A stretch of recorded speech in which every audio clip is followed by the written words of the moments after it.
बोली दुर्गे माता की जय। कीलक स्तोत्र। श्री जगदम्बा जी की प्रसन्नता हेतु नवरात्र व्रत में इस स्तोत्र का विनियोग है।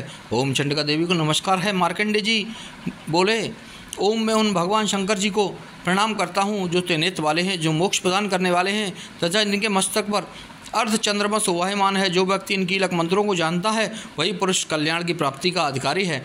जो अन्य मंत्रों के साथ सप्तशती स्तोत्र से देवी की स्तुति करता है उसको इससे ही देवी की सिद्धि प्राप्त हो जाती है।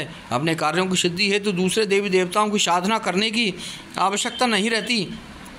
लोगों के मन में शंका थी कि केवल सप्तशती की उपासना से या सप्तशती को छोड़कर अन्य मंत्रों की उपासना से भी समान रूप से सब कार्य सिद्ध हो जाते हैं तथा समस्त उच्चारण तक इसी से सिद्ध हो जाते हैं। इस प्रकार की लोगों की शंका हुई।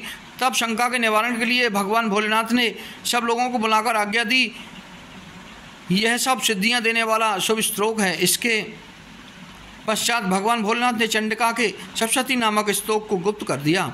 इस स्तोत्र के पाठ द्वारा प्राप्त होने वाला पुण्य कभी समाप्त नहीं होता।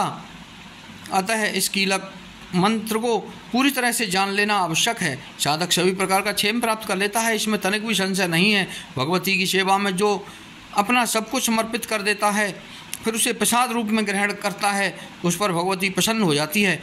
इस प्रकार सिद्धि के प्रतिबंधक रूप कीलक के द्वारा महादेव ने इसे कीलित कर रखा है। इसलिए इसका निष्कीलन करके जो नित्य जपता है वह सिद्ध गण या गंधर्व होता है। वह कहीं भी घूम रहा, उसे कोई भय नहीं रहता, उसकी अकाल मृत्यु नहीं होती, मृत्यु उपरांत उसे मोक्ष की प्राप्ति होती है। अतः कीलक को जानकर उसका परिहार करके सप्तशती का पाठ आरंभ करें। ऐसा न करने पर उसका नाश हो जाता है। कीलक और निष्कीलन का ज्ञान प्राप्त करने पर ही यह स्तोत्र निर्दोष होता है।